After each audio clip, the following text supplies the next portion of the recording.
Haleluya, puji Tuhan. Senang rasanya kembali berjumpa dengan jemaat yang dikasihi Tuhan dalam saat teduh GPDI Mahanaim Tegal. Kita akan merenungkan kebenaran firman Allah. Mari terlebih dahulu kita berdoa. Bapa di sorga, terima kasih untuk hari ini Tuhan baik dalam kehidupan kami. Kami akan menikmati kebenaran firman-Mu, biarlah Engkau berbicara, sampaikan isi hati-Mu bagi setiap kami. Buat kami mengerti kebenaran firman-Mu yang kami percaya akan menguatkan kami dalam menjalani hari-hari kehidupan kami. Urapi hamba-Mu dalam menyampaikan isi hati-Mu ya Tuhan. Di dalam nama Tuhan Yesus kami berdoa. Haleluya. Amin. Bapak Ibu Saudara yang dikasihi Tuhan, tidak terasa kita sudah memasuki tahun yang baru ini. Kita sudah melewati sepanjang tahun 2020 dan tentu ada banyak hal yang terjadi dalam kehidupan kita. Tetapi kita boleh bersyukur karena kita boleh memasuki tahun yang baru. Tentu saudara punya banyak rencana, tentu saudara punya banyak keinginan yang ingin dicapai di sepanjang tahun ini. Tetapi saya ingin menyampaikan satu hal yang penting bagi kita yang tidak boleh kita lupakan ketika kita mau mengawali tahun ini, yaitu penyertaan Tuhan. Nah, kita akan melihat kebenaran firman Allah dari Keluaran pasalnya yang ke-33. Kita akan lihat dari ayatnya yang ke-12 dan ayatnya yang ke-15. Saya akan bacakan, saudara bisa menyimaknya. Lalu berkatalah Musa kepada Tuhan, "Memang engkau berfirman kepadaku, suruhlah bangsa ini berangkat, tetapi engkau tidak memberitahukan kepadaku siapa yang akan kau utus bersama-sama dengan aku. Namun demikian engkau berfirman, aku mengenal namamu dan juga engkau mendapat kasih karunia di hadapanku." Ayatnya yang ke-15, berkatalah Musa kepadanya, "Jika engkau sendiri tidak membimbing kami, janganlah suruh kami berangkat dari sini." Bapak Ibu Saudara yang dikasihi Tuhan, Tuhan menyuruh Musa untuk melanjutkan perjalanan tetapi tanpa penyertaan Tuhan. Kita tahu kisah ini terjadi setelah orang Israel melakukan satu perzinahan rohani, menyakiti hati Tuhan, dan kemudian Tuhan menghukum bangsa Israel dan ada 3.000 orang yang meninggal. Saudara bisa melihat itu di pasal sebelumnya, di Keluaran pasalnya yang ke-32. Dan kemudian ketika mereka akan melanjutkan perjalanan, Musa kemudian berkata kepada Tuhan, "Siapa yang akan menyertai kami? Kalau engkau mengutus kami untuk pergi, siapa yang akan menyertai kami?" Dan Tuhan berkata bahwa Tuhan akan mengutus malaikatnya untuk berjalan bersama dengan orang Israel. Nah, ini penting dalam pandangan Musa karena Musa ingin sesuatu yang lebih dari Tuhan. Musa tidak mau bahwa penyertaan Tuhan itu hanya dikatakan disertai oleh malaikat. Walaupun kita tahu bahwa ada otoritas yang tentunya Tuhan berikan kepada malaikat itu, tapi dalam kondisi situasi yang sedang dialami oleh orang Israel saat itu, mereka baru saja dihukum Tuhan karena perbuatan mereka, dosa yang mereka lakukan. Kemudian mereka akan melanjutkan satu perjalanan yang tentunya tidak mudah. Maka Musa sebagai seorang pemimpin, dia berkata, "Tuhan, kalau bukan engkau yang menyertai kami, jangan biarkan kami berjalan dari tempat ini." Ini adalah sesuatu yang penting untuk kita tarik nilai rohaninya dalam kehidupan kita di awal tahun ini. Kalau kita boleh melihat bagaimana kita melewati tahun 2020, kita ada di tahun 2021 ini dengan banyak harapan, maka jangan kita lupakan kita membutuhkan penyertaan Tuhan. Tentu kita punya rencana, tentu kita punya banyak planning yang sudah kita susun mungkin dengan rapi, tetapi penyertaan Tuhan harus menjadi hal yang utama kita miliki dalam kehidupan kita. Nah, Bapak Ibu Saudara yang dikasihi Tuhan, ada 3 hal mendasar mengapa kita membutuhkan penyertaan Tuhan dalam kehidupan kita, dalam kita menjalani hari-hari kita, khususnya di sepanjang tahun ini yang akan kita lewati. Yang pertama saya catat di sini, kenapa Musa meminta penyertaan Tuhan? Karena kita menyadari bahwa kemampuan kita terbatas, sedangkan Tuhan tidak terbatas. Dalam hidup kita mungkin kita mampu secara finansial, mungkin saat ini kita dalam kondisi yang sehat secara fisik, kita punya banyak pengalaman, melewati berbagai hal di tahun 2020, dan tentunya itu menjadi bekal bagi kita untuk kita menatap tahun 2021 ini. Tetapi itu saja tidak cukup, karena semua yang kita miliki, semua sumber daya yang kita punya itu ada batasannya. Karena itu kita perlu penyataan Tuhan, karena kemampuan kita terbatas, sedangkan Tuhan tidak terbatas. Tanpa penyertaan Tuhan, Musa, seorang pemimpin yang berpengalaman sekalipun, tidak akan mampu menemani bangsa Israel untuk sampai kepada tujuan. Musa membutuhkan Tuhan di perjalanannya.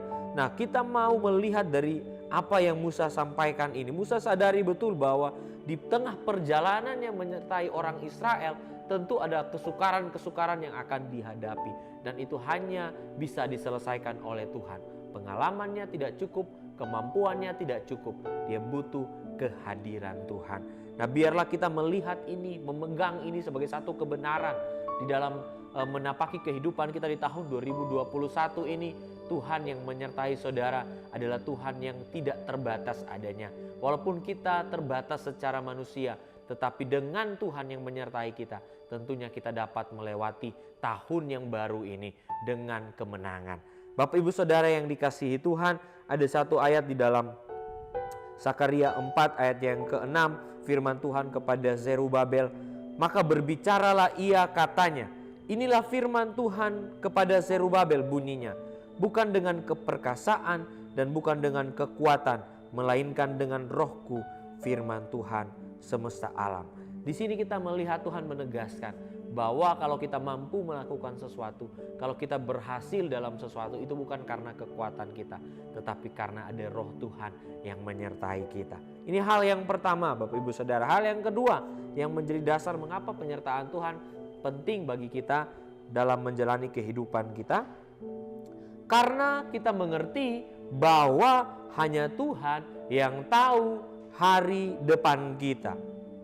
Manusia tahu tentang masa lalu, apa yang sudah kita lewati, tetapi Tuhan, Dia tahu dari awal sampai pada akhirnya.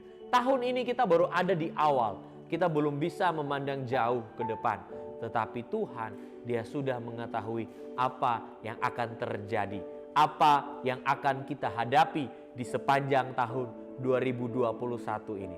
Tentunya ini menjadi satu ketenangan bagi kita. Ada jaminan ketika Tuhan sudah tahu apa yang akan kita hadapi, tentunya Tuhan sudah punya planning yang terbaik bagi saudara.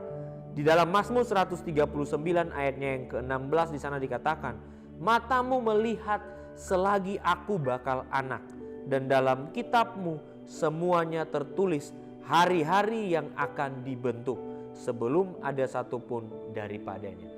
Bahkan sebelum hari-hari itu terjadi, apa yang kita hadapi semua sudah Tuhan tahu. Dikatakan semuanya sudah tertulis dalam kitab Tuhan. Artinya tidak perlu lagi ada yang kita khawatirkan, tidak perlu lagi ada yang kita takutkan. Kenapa? Karena Tuhan yang menyertai saudara dan saya adalah Tuhan yang sudah tahu apa yang akan terjadi di sepanjang tahun ini. Apa yang akan terjadi dalam usaha saudara, apa yang akan terjadi dalam keluarga saudara, apa yang akan terjadi dalam kehidupan saudara secara pribadi, Tuhan sudah tahu persis. Kalaupun toh Tuhan izinkan hal-hal yang tidak kita inginkan, tidak kita bayangkan terjadi, percayalah Tuhan sudah punya planning di balik itu semua. Di dalam Yeremia 29 ayatnya yang ke-11 di sana jelas dikatakan bahwa Ia tahu apa yang menjadi rencananya bagi kehidupan saudara dan saya, yaitu rancangan-rancangan yang terbaik yang semata-mata mendatangkan damai sejahtera bagi kita. Ini hal yang kedua. Hal yang ketiga, hal yang terakhir, kenapa kita butuh penyertaan Tuhan dalam kehidupan kita? Karena penyertaan Tuhanlah yang menentukan kemenangan. Di dalam Zefanya pasalnya yang ketiga ayatnya yang ke-17 di sana dikatakan, Tuhan Allahmu ada di antaramu sebagai pahlawan yang memberi kemenangan. Kalau Tuhan ada bersama kita, kalau Tuhan ada menyertai kita, percayalah saudara, di sepanjang tahun ini kita akan alami kemenangan. Sekalipun kita diperhadapkan dengan banyak tantangan, penderitaan mungkin, atau hal-hal yang tidak kita bayangkan yang menyakiti, membuat kita berduka sekalipun, tetapi ada Tuhan yang bersama dengan kita. Dia akan menjadikan kita seorang pemenang. menang atas rasa kecewa, menang atas penderitaan batin, menang atas penderitaan secara jiwa kita, penderitaan secara psikis kita. Tuhan akan memberikan kita kedamaian, ketenangan, sukacita yang sejati. Karena saya yakin dan percaya firman Tuhan yang kita dengar saat ini adalah jaminan bagi kita. Kemenangan datang daripada Tuhan. Karena itu mari kita tatap tahun yang baru ini dengan penuh pengharapan bahwa tahun ini adalah tahun kemenangan yang Tuhan berikan bagi saudara dan saya. Puji nama Tuhan, Bapak Ibu Saudara, kiranya kebenaran firman Tuhan ini dapat meneguhkan saudara, memberikan saudara pengharapan. Saudara tidak perlu takut, saudara tidak perlu khawatir. Sekalipun segala sesuatu berubah, sekalipun banyak hal terjadi menggoncang dunia ini, tetapi Tuhan yang menyertai saudara. Dia tentu akan memberikan saudara perlindungan yang terbaik. Dia akan memberikan saudara ketenangan yang sejati. Bahkan dia berikan saudara kemenangan atas pergumulan saudara. Puji nama Tuhan, mari kita mau berdoa. Bapa di sorga, terima kasih untuk firman-Mu. Sungguh kami menyadari kami butuh penyertaan Tuhan. Menatap tahun yang kami melihatnya dengan penuh ketidakpastian ini, tapi kami menyadari bahwa di dalam segala keterbatasan kami tahu Tuhan, Engkau Allah yang menyertai kami. Engkau sanggup melakukan segala sesuatu yang bahkan di luar akal pikiran kami. Bahkan Engkau dapat memberikan kami kemenangan demi kemenangan dalam setiap pergumulan, dalam setiap tantangan yang akan kami hadapi. Hamba-Mu berdoa ya Tuhan, kiranya setiap jemaat Tuhan berikan mereka kekuatan, Tuhan berikan mereka pengharapan, bahkan Tuhan hidupkan iman percaya mereka kepadamu ya Tuhan, sehingga menapaki tahun 2021 ini mereka boleh menapakinya dengan iman yang teguh di dalam Engkau. Karena kami yakin dan percaya kalau Tuhan ada beserta dengan kami, maka kami tidak perlu lagi khawatir dan takut. Terima kasih banyak ya Tuhan untuk kebenaran firman-Mu. Biar Roh Kudus bekerja lebih jauh dalam setiap kehidupan kami yang sudah mendengar firman-Mu. Di dalam nama Tuhan Yesus kami berdoa. Haleluya. Amin.